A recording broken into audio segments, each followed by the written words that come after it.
protocolos de la COG. En este mes de cáncer de mama ya llevamos una conferencia con respecto al tamizaje mamográfico. Hoy tenemos el placer y el honor de tener al doctor John Jairo Zuleta. Él es profesor de la Universidad de Antioquia en la parte de epidemiología, él es ginecólogo, epidemiólogo, y nos va a presentar el tema sobre el WHI que tanta controversia ha tenido a lo largo del tiempo. Está con nosotros también el doctor Serna, quien va a coordinar la parte del análisis y el conversatorio al final para sacar las conclusiones. Y les recuerdo que en 8 días tenemos una nueva reunión acorde con el mes del cáncer de seno con respecto al linfoma anaplásico y el derrame intracapsular con el doctor Andrés Sosa, que es una autoridad en la materia, y lo voy a acompañar en el conversatorio para sacar también conclusiones para llevar a casa. Adelante, doctor Zuleta. Adelante, doctor Serna. Buenos días a todos. Les agradecemos la presencia, el interés a pesar de la hora. Vamos a tocar un tema que, a pesar de que es repetitivo, los ginecólogos somos juiciosos y sabemos la importancia del cuidado de nuestras mujeres y toda la controversia que son los estrógenos y los progestágenos.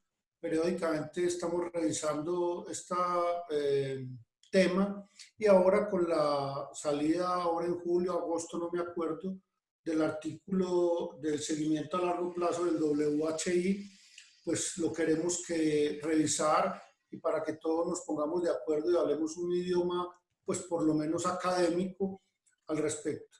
Le vamos a dar la palabra a Jota, al cual le agradecemos inmensamente porque sabemos que esta hora para él es dura, pero le agradecemos su compromiso y que nos comparta todo su análisis desde el punto de vista científico y epidemiológico para poder llevar nuestros conocimientos a la práctica diaria.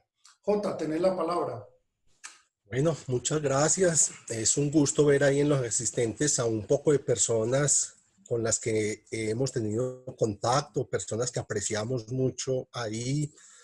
No doy nombres para no quedar mal con algunos que pudiera olvidar, pero es un gusto estar con ustedes hablando de estos temas.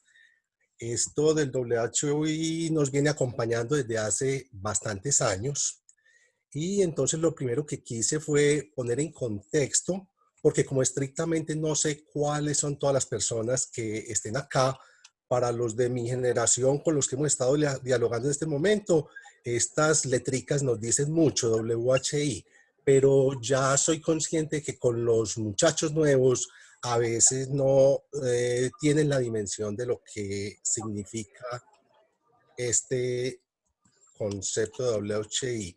A ver, voy a cambiar porque pareciera que no me está dejando correr. Listo. Entonces vamos a ver por qué es importante este concepto de WHI. Acá tengo una gráfica donde estoy presentando la evolución en millones de usuarias de terapia de reemplazo hormonal en Estados Unidos y en el Reino Unido, que estamos viendo desde los años 70 hasta bien reciente. ¿Cómo fue la evolución de eso? Miren que esto fue un incremento exagerado. Era muy alto el uso de terapia de reemplazo hormonal en estas épocas, cuando están terminando los 90, iniciando los 2000. Alcanzamos a oír incluso expositores que decían que la terapia de reemplazo hormonal era un derecho de la mujer. Eso se cerraba los ojos, y mujer menopáusica que entraba casi que obligatoriamente había que suministrarle estrógenos más progestágeno, y quien se negaba a esto era mal visto. Eso fue hasta los años 2000. Resulta que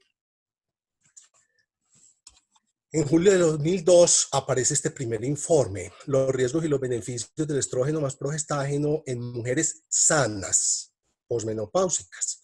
Y 2 años después de este mismo ensayo clínico, aparece el informe de la rama de mujeres sin útero que estaban recibiendo solo estrógeno. En su momento, la dimensión de lo que sucedió con esos artículos lo comparo yo con esta gráfica. Más o menos esto fue lo que le pasó a la terapia de reemplazo hormonal. Una muestra de un de una verdad que creíamos tan establecida, vienen estos dos estudios y esto es lo que sucede con la evolución posterior del uso de la terapia de reemplazo hormonal. A partir de ellos ha cambiado el enfoque de esas terapias. Y acá les muestro las gráficas originales pegadas en la página del estudio WHI en ese momento. Entonces, dado que la terapia de reemplazo hormonal tiene impactos en múltiples sistemas, entonces se vio en estrógeno progestágeno que se incrementaba el riesgo de estas mujeres. Entonces hubo un incremento en los infartos de miocardio, que fueron 7 casos más por cada 10.000 mujeres por cada año. La enfermedad cerebrovascular aumentó, el cáncer de mama aumentó, la trombosis aumentó y todos estos aumentos fueron estadísticamente significativos. Y acá en estos dos primeros eventos es donde genera esa catástrofe para la terapia, porque la terapia se apoyaba hasta ese momento porque se tenía la buena intención, los estudios observacionales decían que esto se disminuía con el uso de la terapia de reemplazo hormonal. Y el estudio no solamente mostró que no lo disminuía, sino que lo incrementaba. Mostró un incremento en el cáncer de mama estadísticamente significativo, lo cual realmente pues no fue ninguna novedad. Eso, a pesar de que algunos no lo aceptaban, estaba bien establecido desde años antes en la literatura. Se encontraron beneficios, entonces se disminuyó nuevamente por cada 10.000 mujeres por año, 6 casos de cáncer colorectal y hubo 5 fracturas menos. Estadísticamente significativos beneficios y al ser combinado no hubo efecto sobre el cáncer endometrial y la mortalidad pues no se modificó, ni aumentó ni disminuyó. Esto entonces dijo, el balance de riesgos-beneficios está en contra de los beneficios, suspendamos el estudio y pasa a hacer una conducta para mucho clínico de evitar esa terapia. Nuestro énfasis será en el cáncer de mama, entonces vemos como desde este momento se demostró un aumento en él. Ahora miremos qué sucedió en la rama del solo estrógeno. En la rama de solo estrógeno que se suspendió en el 2004 porque igualmente el riesgo-beneficio fue desfavorable, se encontró que aumentó en 8 casos por cada 10.000 mujeres por cada año el riesgo de ACV.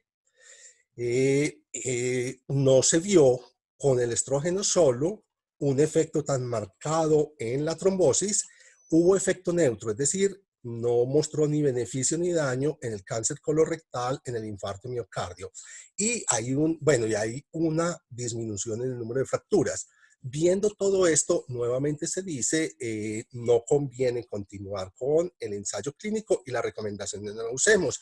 Y hubo un hallazgo muy llamativo para todo el mundo. Esto nadie lo esperaba. El estrógeno solo disminuyó el riesgo de cáncer de mama. Sin embargo, es catalogado en la categoría de incierto porque esto no alcanzó la significación estadística. Entonces, en ese momento se dice, numéricamente hay menos casos. Sin embargo, no podemos asegurar que esto no haya sido efecto del azar o de otra acción, totalmente contrario a lo que se sabía en ese momento.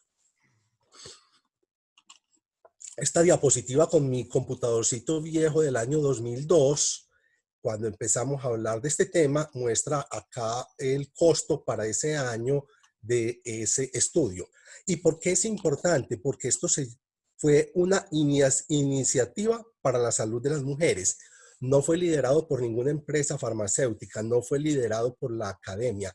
Fueron las mujeres en los Estados Unidos que dijeron, nos tienen como conejillas, nos están dando una cantidad de intervenciones, que modifiquemos la grasa, que tomemos calcio, que tomemos vitamina D, que tomemos hormonas, y nunca nos han demostrado eso con una evidencia sólida.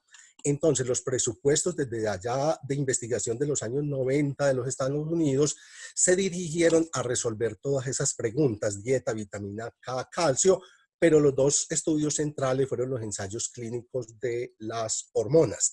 Esto fue liderado por Institutos Nacionales de Salud con todas sus filiales y la empresa farmacéutica lo único que aportó fue el fármaco o el placebo. Entonces ahí es donde está el valor de esto, el origen del estudio y luego sus hallazgos. Miremos acá como cosa muy general, entonces fueron algo más de 10.000 mujeres en el ensayo clínico de solo estrógeno, fueron como 17.000 mujeres en el estudio de acetato de medroxiprogesterona más estrógenos equinos conjugados. Y aquí hacemos la claridad. Durante toda esta presentación, excepto en un pedacito muy cortico, nos vamos a estar refiriendo, cada que yo diga estrógenos, el estrógeno que se probó fue el equino conjugado y el progestágeno fue el acetato de medroxiprogesterona. ¿Por qué? Porque esa era la combinación que utilizaba más del 90% de las mujeres en la mayoría de estos países de este lado, en Estados Unidos, en Latinoamérica. En Europa pudiera haber otras combinaciones, pero también predominaba esto. Al ser un ensayo clínico, pues vemos que al inicio los grupos fueron similares, pero aquí yo les estoy planteando la variable que me parece más importante, que es la edad. Ha sido cuestionado el estudio porque dice que el promedio de edad de las mujeres es muy alto y que las mujeres de menopausia son más jóvenes. Acá estamos diciendo cuántas mujeres había en ese estudio en el rango de 50 a 59. Y estamos viendo que era alrededor de un 30%. Este 30% de mujeres, 1.639, 1.674, es un número superior a cualquiera de los otros posibles ensayos clínicos que hubiera habido hasta ese momento en esta misma condición. Este tamaño de muestra es más grande que ellos. Y hubo de más edad, pero esto no fue algo que hubiera salido de la nada. Cuando uno ve por qué se hizo esto, era porque había que tener tiempo suficiente, había que tener un número de mujeres suficiente para poder ver los efectos en fracturas, había que darle tiempo a la terapia para que se presentaran los eventos cardiovasculares. Entonces fue algo totalmente preplaneado y algo totalmente aceptado por todas las organizaciones cuando no se conocían los resultados. Después de que aparecen los resultados, la gente solo se acuerda del promedio y olvida esto. Adicionalmente olvida que los estudios siempre se hicieron extra.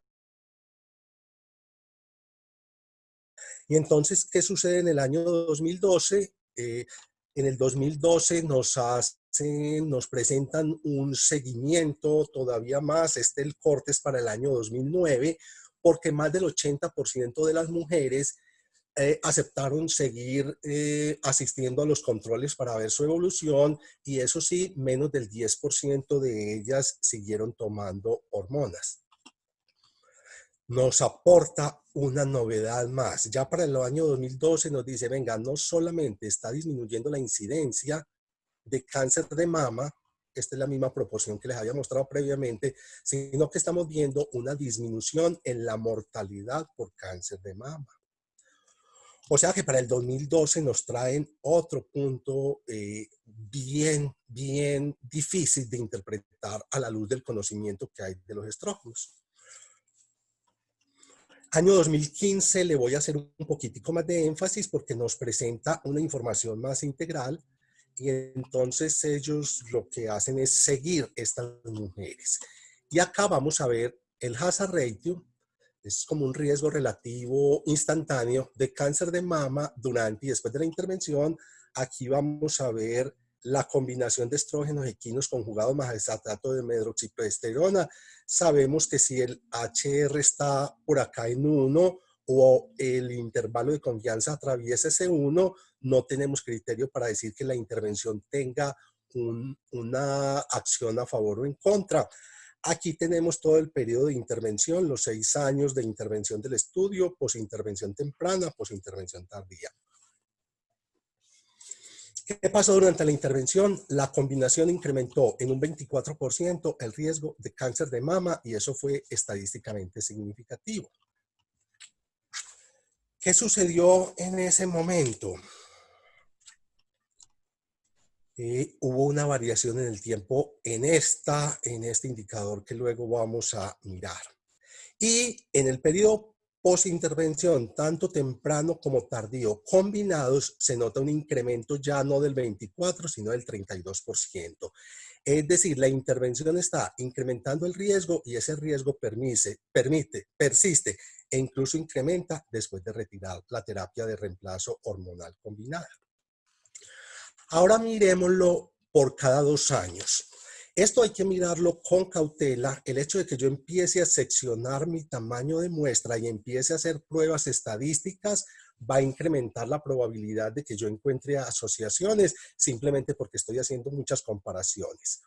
Esto entonces, más que llegar a conclusiones diferentes a lo previo, lo que busca es interpretar. Resulta que en los 2 primeros años de uso de terapia de reemplazo hormonal combinada hubo una disminución en la incidencia de cáncer de mama en el estudio WHI. No fue estadísticamente significativo, pero sí fue numérico y ya les dije, como el tamaño de muestra no está calculado para esto, sino para todo el periodo, hay que mirar esos intervalos de confianza de una manera distinta. Sin embargo, después de los 2 años hubo un incremento muy alto. ¿Cómo explican los autores esto? La terapia de reemplazo hormonal combinada, todos lo sabemos, incrementa la densidad de la mama. Es decir, en estos 2 primeros años, lo que hizo esa mama fue esconder cánceres de mama, que obvio, es decir, todos los que sabemos un poquitico de esto de cáncer de mama, sabemos que cuando esta mujer llega aquí al periodo, al año 0, las que tienen cáncer de mama ya llevan 10, 20 años con ese cáncer de mama y lo que está es creciendo. Entonces, aquí tenían una cantidad de cánceres pequeños que fueron detectados en la mamografía, pero una vez pasa, se vio que al cabo de 2 años no solamente eran unos cánceres de mama más numerosos, sino que adicionalmente estaban en unos tamaños mayores que los que se estaban encontrando en el grupo de placebo. Por lo tanto, se asume a ese fenómeno con la mamografía. Cuando persiste el tiempo, este incremento es mayor. Es decir, durante todo el ensayo, la época de intervención, vimos un incremento y acá está esa tendencia y qué pasó con ese intervalo de confianza. ¿Qué sucede en el periodo post-intervención? El efecto persiste. Ya habíamos visto el indicado. Hay una tendencia a mantenerse en el tiempo en esa terapia de reemplazo hormonal y estamos hablando que fueron 6 años de intervención más 8 de seguimiento, estamos hablando de 14 años, hay persistencia. Digamos que este hallazgo casi nadie lo cuestiona, la mayoría de los autores lo aceptan. El que está todavía hoy a favor de terapia de reemplazo hormonal lo que intenta es minimizarlo, convirtiendo este riesgo relativo poblacional en el número absoluto que ya vimos desde el principio, que esos números absolutos vistos por cada 10.000 mujeres realmente son bajitos tanto para los beneficios como para los daños. ¿Qué pasa con lo que realmente le tenemos que hacer énfasis? La rama de solo estrógeno. Entonces, durante el periodo de intervención hubo una disminución no estadísticamente significativa. En el periodo posintervención igualmente una diferencia no estadísticamente significativa, pero ya vimos que cuando se unía, sí encontramos que hay una diferencia. ¿Qué pasó? Entonces vemos que en los 2 primeros años no se mostró esa significación estadística, pero después del 4.º año sí se empieza a ver una disminución en ese riesgo de cáncer de mama. Y esto ha sido muy difícil.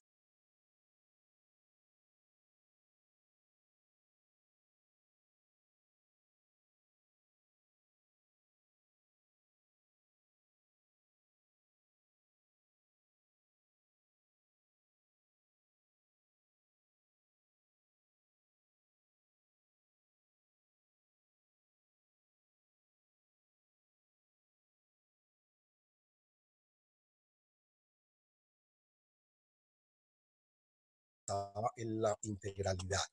Yo quiero que no pierdan de vista esto, cuál es la incidencia de cáncer de mama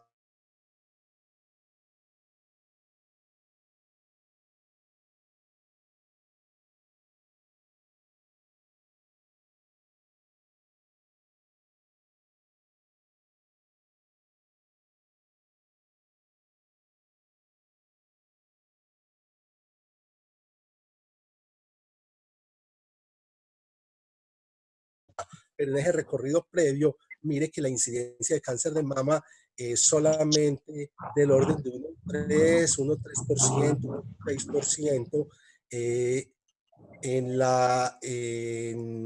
en las que nunca han usado y miren a cuánto aumenta cuando hay un uso cuando hay un uso de terapia hormonal,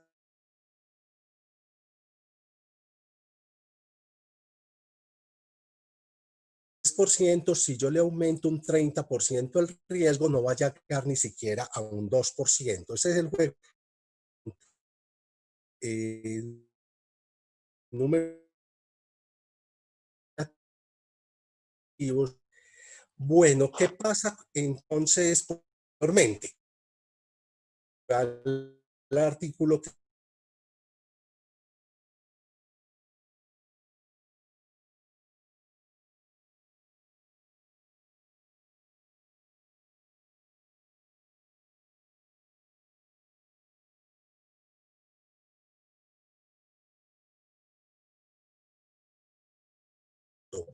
¿qué está diciendo? Miren las cifras, el hazard, 22 años después sigue siendo mayor el riesgo de desarrollar cáncer de mama comparado con las mujeres de su placebo.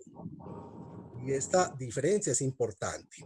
Estamos viendo, por otro lado, que el estrógeno equino conjugado solito tiene menos riesgo que su grupo de placebo, y esto es estadísticamente significativo. Aquí viene importante, miremos cómo lo que hace el azar, por eso los que creemos en esto, creemos tanto, mire que los dos grupos de placebo tienen unos riesgos de cáncer de mama similar. Y entonces aceptamos que hay un incremento y que hay una disminución. ¿Qué sucede? ¿Qué nos aportan entonces efecto del estrógeno equino conjugado más acetato de medroxiprogesterona en incidencia de mortalidad por cáncer de mama? Entonces hay un incremento del 28% en el riesgo de cáncer de mama, pero en mortalidad por cáncer de mama, aunque aparentemente hay un incremento del 35%, después de 20 años eso no tiene diferencia estadísticamente significativa, entonces podemos aceptar que su efecto sobre mortalidad es neutro. ¿Y qué pasa con el estrógeno equino solo? Pues que está disminuyendo un 22% y que está disminuyendo la mortalidad por cáncer de mama. Estos hallazgos definitivamente son intrigantes desde el punto de vista de nuestro producto. Todos sabemos que el estrógeno es una molécula aceptada como cancerígena por las organizaciones internacionales de cáncer. Y acá se nos está comportando diferente. Quiero llamar la atención, mire lo que significa en números. Hablamos que son 10,000 mujeres y al cabo de 20 años hay 238 y 296 mujeres. Esto es un llamado de atención cada que yo hablo cáncer de mama. Es que hay una estrategia para magnificarnos la verdadera incidencia. Aunque no podemos negar que es una enfermedad muy grave para las mujeres, tanto a las mujeres como a los clínicos nos han magnificado su incidencia.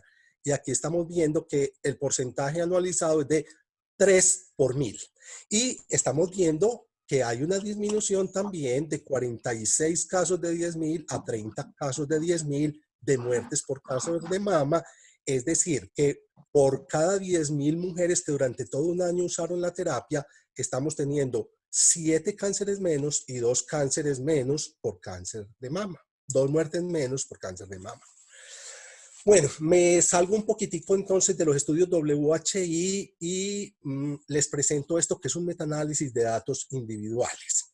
¿Qué significa? Bueno, y fuera de esto es un metaanálisis de avanzada en el sentido de que es prospectivo. Este fue el primer análisis de datos individuales que hubo dentro de los metaanálisis. Fue en el año 1996, cuando se quiso evaluar el efecto de la terapia de reemplazo hormonal y de los anticonceptivos orales sobre el cáncer de mama, y a partir de los estudios observacionales, en ese momento, año 1996, nos mostraron que esas dos terapias incrementaban el riesgo de cáncer de mama a partir de estudios prospectivos. Pero ellos han seguido involucrando de manera prospectiva los resultados de todas las cohortes que hay en este consorcio de pacientes con terapias de reemplazo hormonal o anticonceptivo, y es una reunión de 58 estudios con mujeres menopáusicas, donde miren el número de cánceres de mama que hay, 143.000. Este dato es inmensamente superior a lo que podemos lograr con cualquier ensayo clínico, comparado con casi 500.000 mujeres. Y allí, ¿qué se ha visto? Se ha visto algo contrario a lo que vemos con el WHI estrógenos.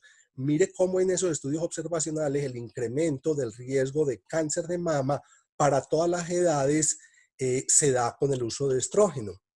Y se confirma lo del estrógeno más progestágeno. Entonces, aquí coinciden los estudios observacionales, pero acá en estrógeno solo hay conclusiones bien diferentes. El ensayo WHI nos dice lo disminuye y los observacionales con mayor tamaño de muestra, mayor seguimiento, nos dicen lo incrementa. Y en este estudio, que es el metaanálisis de datos individuales, esos estrógenos incrementan el riesgo independiente de cuál sea la molécula o la vía por la cual se esté suministrando ese estrógeno, incrementan el riesgo. Y cuando estamos combinando estrógeno más progestágeno, igualmente, independiente del esquema que se esté utilizando, en esos estudios se muestra un incremento del riesgo.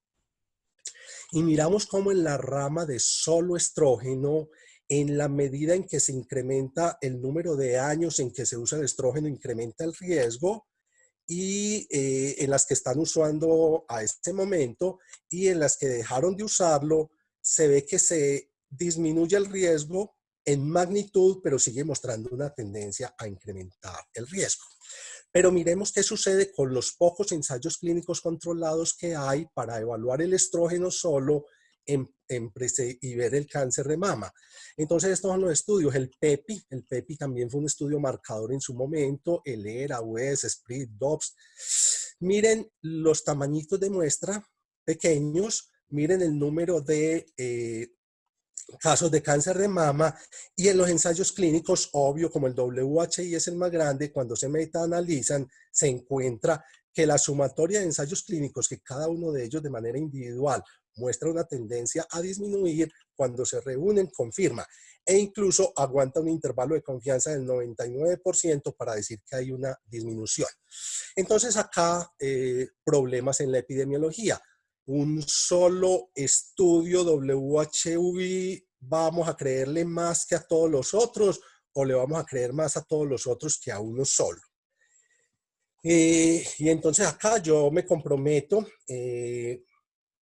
personalmente, creo más en un solo ensayo clínico controlado bien hecho que en decenas o miles de estudios observacionales con tamaño de muestra grande.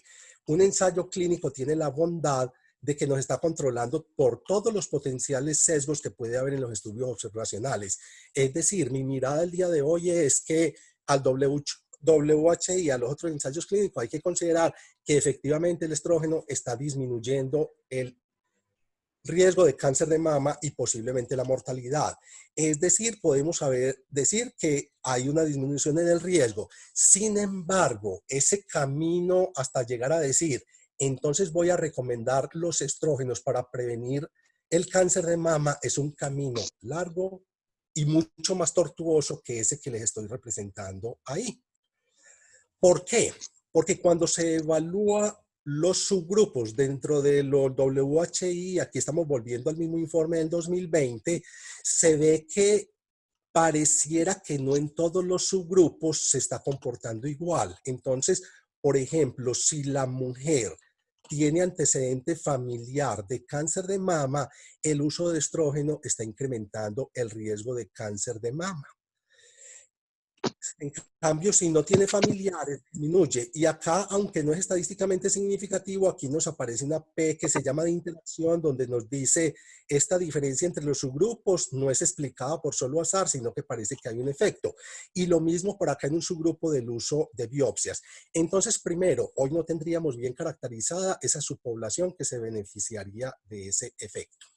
Y segundo, es que no se nos puede olvidar que los estrógenos tienen otras acciones. Y para eso entonces me apoyo en la última revisión que hicieron las fuerzas de trabajo para la medicina preventiva en los Estados Unidos, donde no con un solo ensayo, no con el solo WHI, sino con 18 ensayos, reuniendo ya no 26.000, sino 40.000 mujeres, usando la terapia sistémica por múltiples vías, y en el que evaluaron estrógenos y progestágenos o estrógenos solos.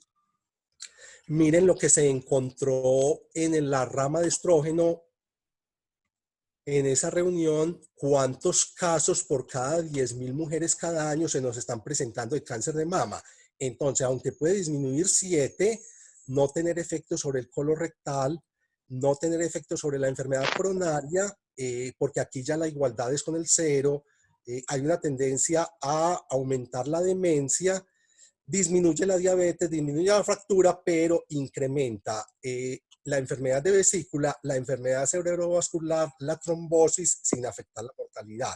Es decir, la terapia de reemplazo hormonal a esto estaría teniendo 2 efectos benéficos: disminución de diabetes y de fracturas, pero estaría incrementando enfermedades que tienen que ver con la trombosis y la infección urinaria.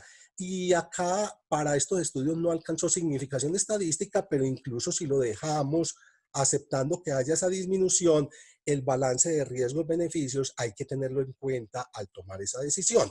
Y entonces ya para terminar, la invitación sería: posiblemente con todas las dificultades que hay en esto, hay otras alternativas también de una modificación hormonal que pudieran tener un efecto de disminución de cáncer de mama, que todos ustedes saben mucho más que yo, que están los inhibidores de la aromatasa, aparece el raloxifeno, aparece bien importante el tamoxifeno y otros. Entonces, para terminar mi presentación, termino con la misma diapositiva que estoy usando desde el año 2003 para todas mis presentaciones de terapia de reemplazo hormonal. La terapia de reemplazo hormonal, única y exclusivamente para tratar síntomas en estas mujeres, nunca para prevenir ninguna enfermedad crónica. Con eso termino y quedamos atentos a estos minuticos que creo que pude dejar para que conversemos.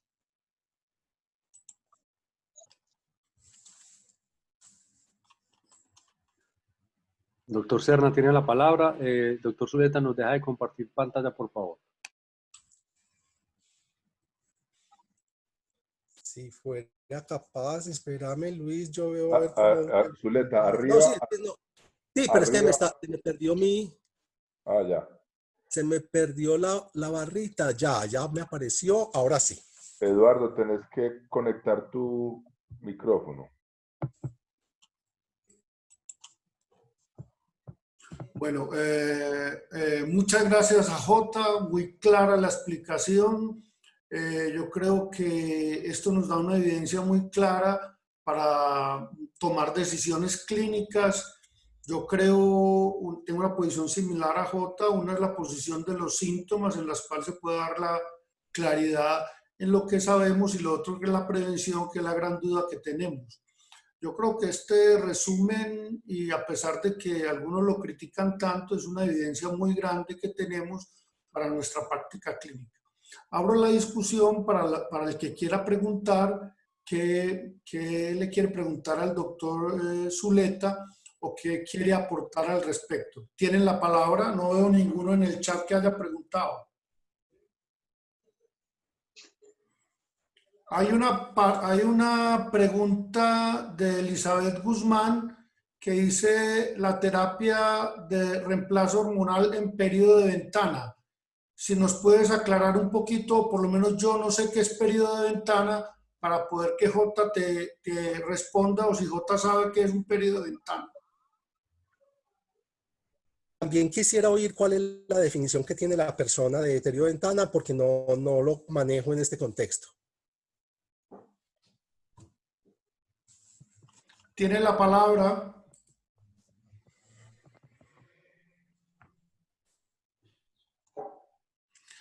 Entonces nos dice que el periodo de ventana es después de dejar la menstruación. Se supone que el periodo de ventana es aquel tiempo que transcurre entre que la persona entra en menopausia, que es un año después de haber dejado de menstruar, y los primeros 10 años que ocurre, que se supone que son los años en los que realmente se beneficia la persona de terapia de reemplazo hormonal. Asumo que esa sea la pregunta que está haciendo la doctora. Igualmente también pues fue lo único que me ocurrió, que estuviéramos hablando de aquella hipótesis del tiempo. Voy a dar la respuesta desde el punto de vista metodológico. Yo puedo coger mis bases de datos y torturar mis datos hasta que ellos hablen y digan lo que yo quiera decir. Es decir, si yo empiezo a partir mi tamaño de muestra y empiezo a generar pruebas de significación estadística en subgrupos, por solo azar, en algún momento me voy a encontrar alguna asociación estadísticamente significativa. Esto, mi analogía siempre es, venga, cuando usted genera una hipótesis, una investigación, usted dice, le voy a dar solo un 5% de probabilidad de decir que esta intervención sí sirve, a pesar de que no sirve. Entonces eso se hace para un solo desenlace. Eso es como cuando usted compra una sola boleta para la lotería y así es la investigación. Entonces, cuando usted empieza a partir en que voy a ver cómo es en las mayores, cómo es en las menores, las que tenían más de 10 años, menos de 10 años, y usted empieza a hacer una cantidad de búsquedas en eso, por solo azar, cada que haga 20 comparaciones, al menos una va a salir positiva, aunque realmente no lo es. Entonces, la terapia esta del tiempo se ha utilizado y se ha acudido a ella más desde el punto de vista cardiovascular, en el sentido de decir, es que las mujeres que inician muy temprano alrededor de la menopausia, ellas sí se benefician de una disminución en el riesgo cardiovascular, pero si lo usamos después de 10 años, ya no. En cáncer de mama no se ha visto eso ya lo mostré cuál era la evolución.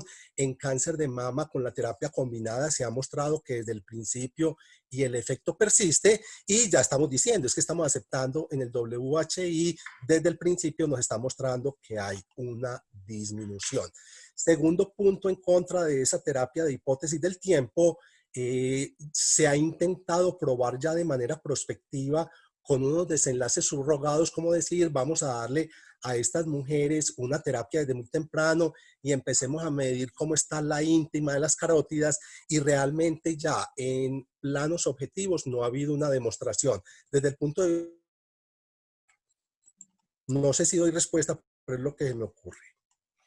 Sí, yo creo que está bien. Hay otra pregunta que me parece a mí demasiado importante y la voy a contestar yo y es alguien que pregunta, bueno, los estrógenos y el Mirena, sabiendo que el Mirena pues nos ayuda en teoría a cubrir también lo del carcinoma de endometrio, ¿qué pasaría con el Mirena y todo esto que nos dicen que nos puede servir como factor protector? En el grupo de nosotros de medicina fetal revisamos también este tema, al igual que lo que revisó J sobre las otras progesteronas. Y la conclusión es similar. El Mirena tiene un riesgo relativo de 1,20, o sea que aumenta 20 veces, 20% la probabilidad de aumentar el cáncer de mama y no cruza por el 1.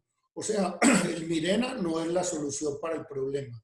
El Mirena, cuando usted cuando usted usa solo el Mirena, sin ninguna otra medicación, se aumenta el riesgo.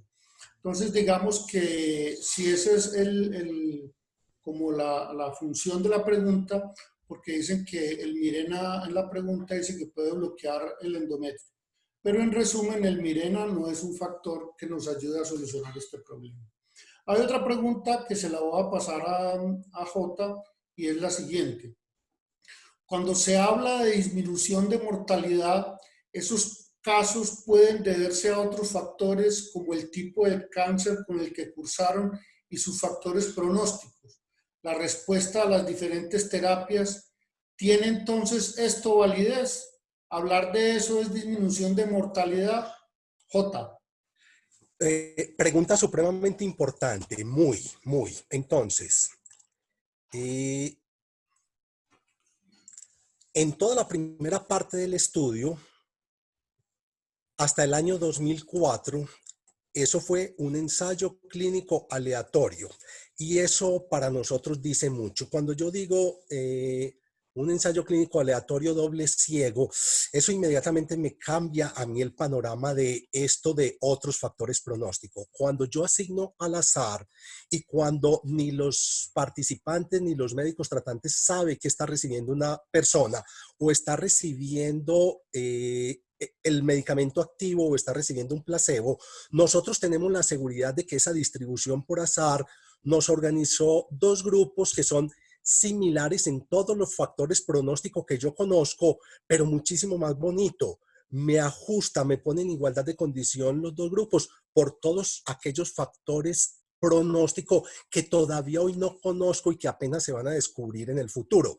O sea que en ese momento, mientras estamos en el doble ciego ensayo clínico, que para este estudio duró diferentes años para las mujeres, en ese momento podríamos tener una aproximación, la aproximación más cercana a la verdad que tenemos el día de hoy desde lo metodológico. O sea que en el periodo de intervención no podemos ir a buscar explicaciones en algo distinto a lo único que diferenció los dos grupos, que fue recibir o no recibir estrógeno solo. Viene el problema bien complejo, bien difícil, y pero es que hubo un momento en el año 2004 donde a estas mujeres se les dijo, esto está produciendo daño, y ellas suspendieron sus tratamientos. Solo un 8 o 10% de las mujeres siguieron tomando hormonas. ¿Qué hay de ventaja en este seguimiento de este ensayo clínico? Que esas mujeres se siguieron con los mismos protocolos, es decir, siguieron con los mismos esquemas realizándose la mamografía en el momento que era, los mismos exámenes clínicos, y en esa ya una igualdad observacional se vio esta diferencia. Y eso sí te doy la respuesta, a pesar de que no soy capaz de darte el detalle puntual. El tipo de cáncer que se generó en estas mujeres con estrógeno y progestágeno sí tiene unas características moleculares al de las otras mujeres. Es decir, sí hay un efecto por esas hormonas. Entonces, cuando decimos hay una disminución de la mortalidad, ojo que también estoy hablando, y por la premura no lo insistí mucho, estoy hablando de mortalidad específica por cáncer de mama, pero es que resulta que ese no es el indicador que nosotros debemos pensar. Nosotros debemos pensar es si hay una disminución global de la mortalidad. Entonces, ¿qué nos dicen los números en conclusión? Que efectivamente esas disminuciones muy probablemente sí son por efecto de la terapia hormonal. Muy claro, sí, esa es la gran belleza de los RCTs o los estudios clínicos controlados, que son capaces de meterle uno en los dos grupos los datos que uno no conoce y que los controla a futuro.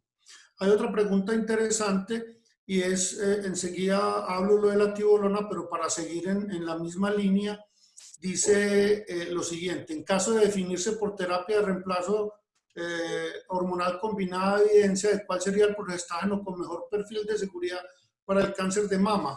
La voy a contestar yo. Hemos revisado mucho el tema en el grupo de nosotros de medicina fetal y la evidencia es que cualquiera tiene... Estoy aquí en línea, no sé si Jota tendrá algo que decir al respecto.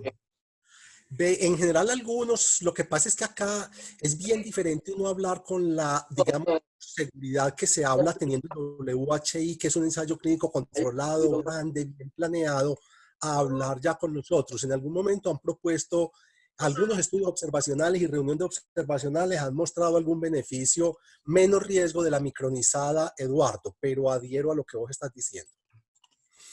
Bueno, hay otra pregunta que hacen. Bueno, entonces, como en el contexto que vamos, es que si tenemos problemas con los estrógenos y con la progesterona, ¿qué tal es la tibolona para el cáncer de mama? ¿Protege o es neutro?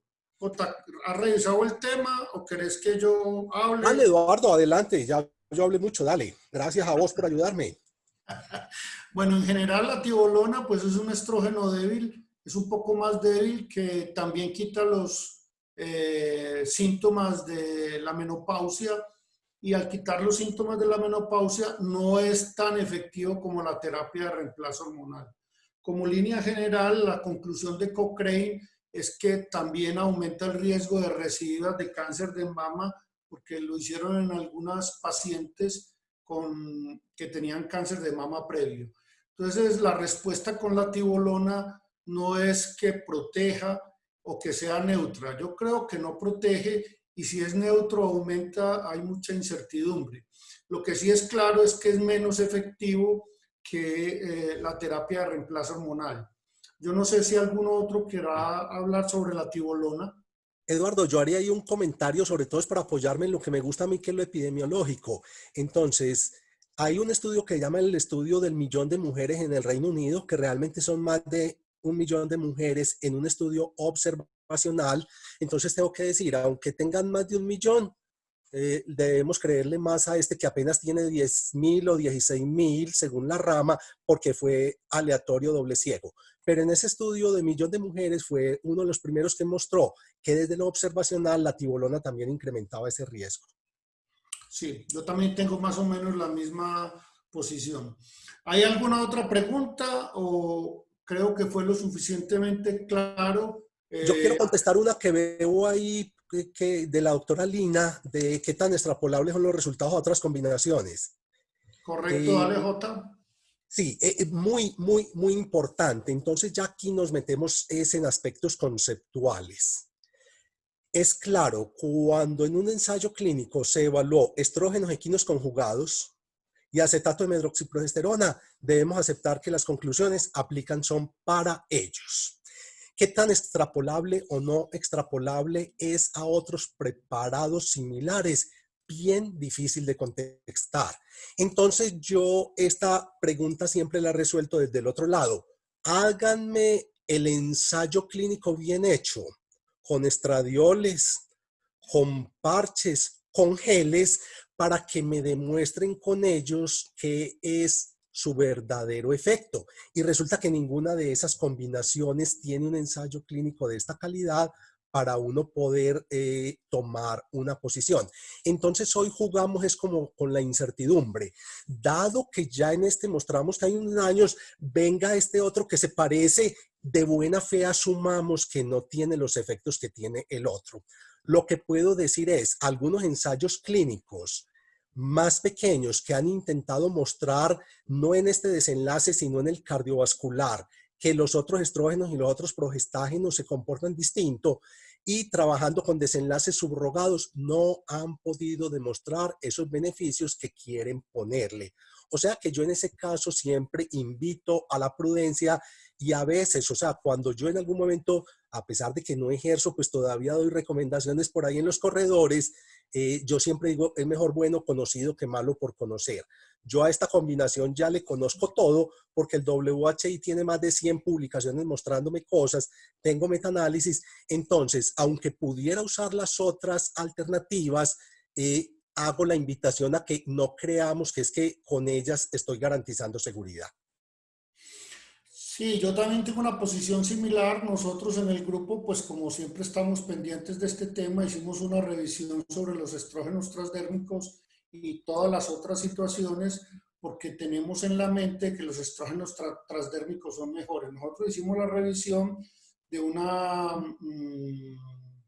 de un trabajo que apareció en New England, y la conclusión de nosotros fueron similares. Son muy similares. Solamente tienen algunos efectos protectores, pero no protectores porque no lo produzcan, por ejemplo, contra el tromboembolismo pulmonar, que es una de las cosas que se dice que protege contra el tromboembolismo pulmonar, lo cual no es cierto según la revisión. Simplemente es que si usted lo compara con los estrógenos conjugados equinos, disminuye el 1 por 1000 de las posibilidades de trombosis. Entonces yo creo que es una alternativa más, pero no es mejor que las otras. Ya el usar el uno o el otro, pues esta discusión siempre se tiene con los que manejan menopausia porque les gusta muchísimo, pero yo creo que la ventaja es muy poca, ¿sí? Si es que la hay, porque la evidencia sigue apuntando hacia lo mismo.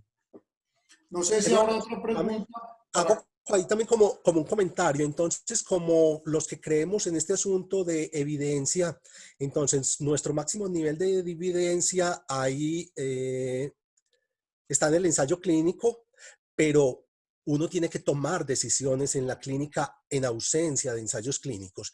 En ese caso, yo acudiría al metaanálisis de estudios observacionales de datos individuales, que para esa pregunta sería en ese momento para mí el máximo nivel de evidencia, estando lejano de ser perfecto. Y en ese estudio me dice que independiente de la vía, independiente de la dosis, independiente del uso, lo incrementa. Conclusión, me iría más por ese lado, porque es que así se juega con la evidencia. Hay una jerarquía en la evidencia y yo debo tomar las decisiones con lo menos malo de lo que exista. Y si lo menos malo es ese metaanálisis inmenso de datos individuales, tomaría con ella. Bueno, yo creo que ya va llegando la hora, fue muy buena la reunión, le agradecemos a todos la participación, aprendimos mucho y están invitados para la próxima reunión, que es el próximo jueves, que se va a hablar de colecciones en prótesis y su correlación con el linfoma anaplásico. Mil gracias, Jota, muy reveladoras tus posiciones, y a todos los participantes preguntas muy concretas, las cuales nos ayudan a hacer la práctica clínica un poco menos difícil. Mil gracias a todos y están cordialmente invitados para la próxima. Bueno, igualmente muchas gracias a ustedes. Un saludo a toda esta gente conocida que veo por ahí. Un gusto, así sea, ver los nombrecitos. Hasta luego.